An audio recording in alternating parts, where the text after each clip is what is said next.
কই গো, আমরা না আর গরিব থাকবো না, এবার আমরা বড়লোক হয়ে যাবো। আমাদের কাছে বড় বড় বাংলো থাকবে। আমি না একটা ব্যবসা শুরু করেছি। হ্যাঁ, তা কি ব্যবসা শুরু করেছো তুমি? আরে আমাদের পাকা রাস্তায় চাউমিনের দোকান খুলেছি। কি হলো, মুখটা কথা আলুর মতন করছো কেন?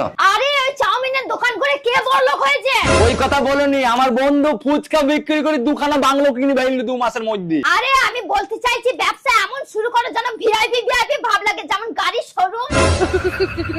তুমি শুধু ভাবো তোমার 5খানা গাড়ির শোরুম, বলতে আমার কত ভালো লাগবে যে আমার স্বামীর 5খানা গাড়ির শোরুম আছে। তারপরেই তো তুমি হবা আসল বড়লোক। তোমার গা দিয়ে কিরম গন্ধ বেরোচ্ছে, বেরিয়ে যাও আমার বাড়িতে। আরে তুমি এটা কি বলছো? আমি ঠিকই বলছি, তুমি জানো না বড় লোকের সঙ্গে কিভাবে কথা বলতে হয় ছোট লোক? আরে আমার তো মনে হচ্ছে তুমি একটু বেশি ভেবে ফেলেছো। আমি একটু পরে আসছি। হ্যাঁ যা যা যা, আর আসার সময়